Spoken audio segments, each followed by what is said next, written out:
All right, guys, back again. Legal Life. Got another build breakdown for you here, man. It's my EDC. This started out as an original Glock 43. Uh, Stock, bought it brand new. Did a couple modifications to it. I'm gonna get into everything I did to it, but first I'm gonna just unload. Make sure clear, nothing in there. All right, set that to the side. All right, first thing I did for the Glock 43 build was this slide. So as you can see, this is a OD green Zafari Precision slide. Got a few window cuts on both sides. Some cuts in the top. I liked it better than the other one they had, but the other one was set up for a particular barrel that had the ports in it.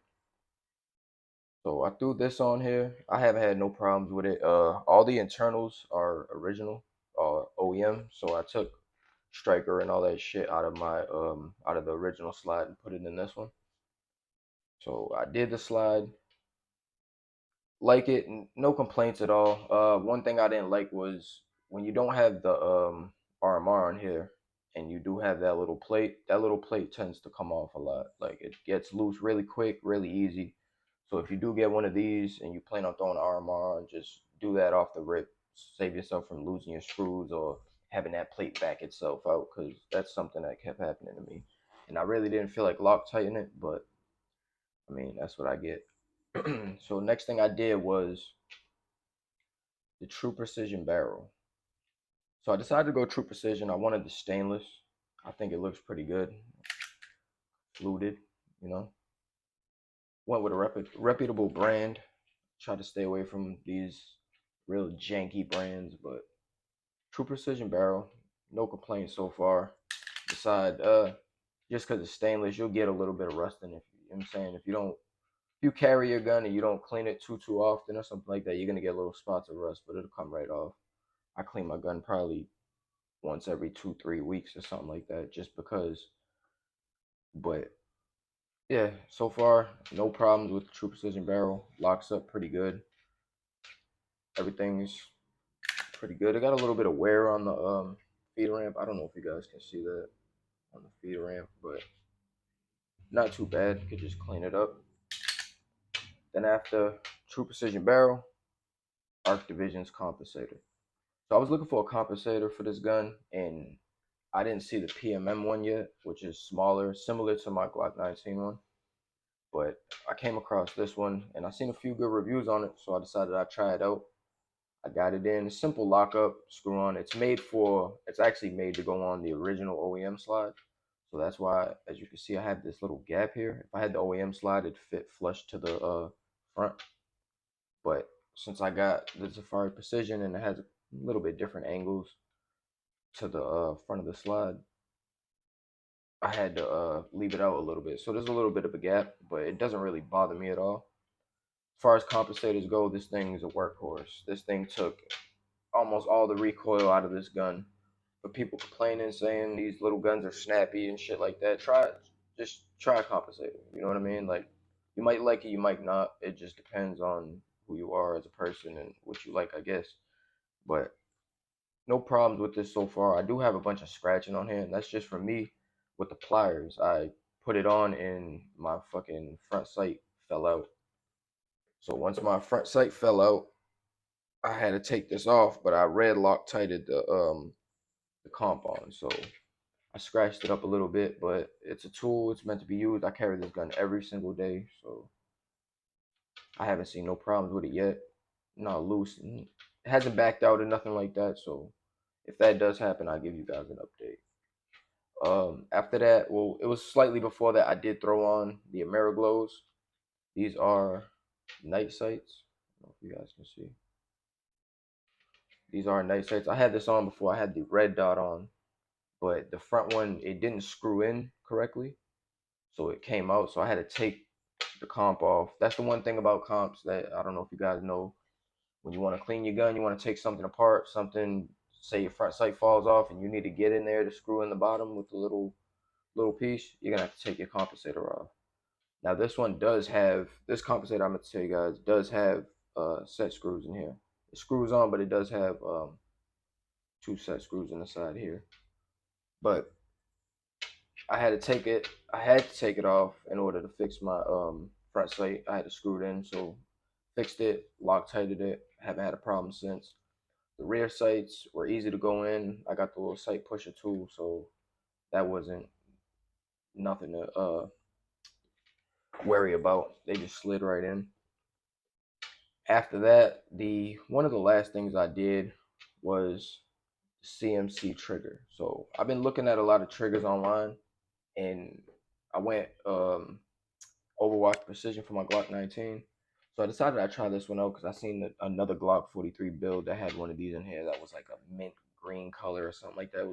It looked good as shit, but I decided to try it, and I'm not mad at it at all. Like it's it got a little bit of take up, but once you hit the wall, nice crisp break.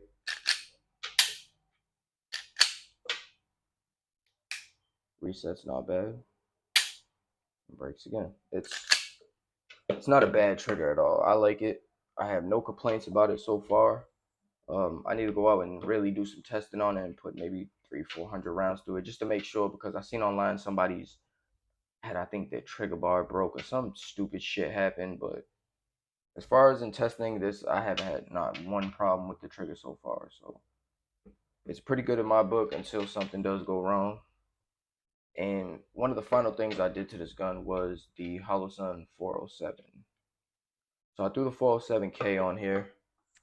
I knew I wanted to try out a red dot on my EDC, but I'm not. I'm a I'm an iron sight guy for pistols. I like the iron sights. It's easy to pick up. The red dot, you see every bit of micro movement you have. If you shake at all, if you move at all, anything, you see it in the red dot. It's moving, and it's good and it's bad at the same time. I mean, it just depends on what you like. But for me personally, I decided I'd try it out. The only negative I have so far with these red dots, with these open emitter and shit like that, is you get a lot of dust, a lot of debris. Whatever you have, if you're wearing this gun all day, every day, and you look in here, you're gonna have a bunch of dust, maybe some hair, little whatever gets stuck in here, it's just gonna collect in there, and you're gonna have to clean this pretty often. I probably wipe mine down maybe at least twice a week, just for the simple fact that when I go to look through my red dot, it's cloudy or it got some kind of debris on it or whatever. But they give you a microfiber cloth to clean it up with, so I just keep that around and wipe it down every few days just to make sure, because I do carry this gun, like I said, every single day. This is not a EDC that I only carry once in a while. This is my every single day gun, and I do run it with the Shield Arms. What is it, Z9, S9 magazine, whatever they call it.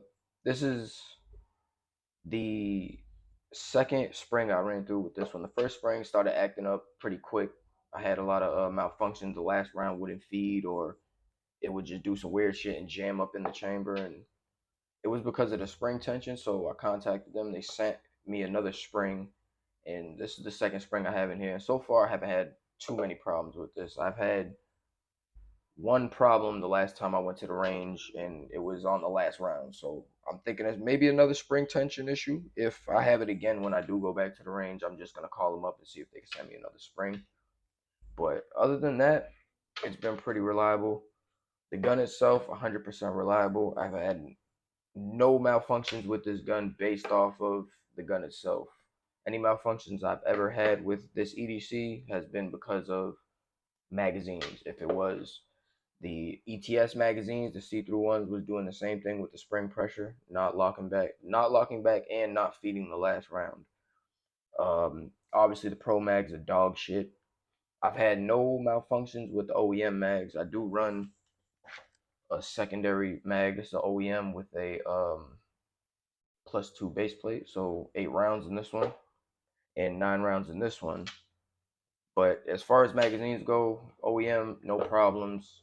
Shield arms, I've had scattered issues with these, but I do trust them. And the ETS, I've had issues with. Pro Mags, piece of shit, as you know. So, I mean, if you're going to do anything with a Glock 43, I suggest either going shield arms or just taking your OEM mags and throwing a plus 2 or a plus 3 base plate on the bottom and calling it a day. I do have another OEM mag with a plus 3 on the bottom, but I tend to not run it as much because it's a metal mag, and especially in the wintertime, that cold metal up against your body, I tend to stay away from it. So I run a plastic base plate.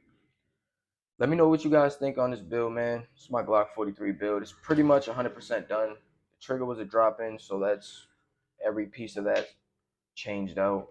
I do have the shield arms mag release in here, as you can see, just to go with the mag. That's pretty much it. Let me know what you guys think down in the comments below, man. Tell me what you guys EDC. If you guys do throw comps on your EDC, let me know what comps you guys like to throw on there and which ones you trust. Saying it's legal life, I'm out of here.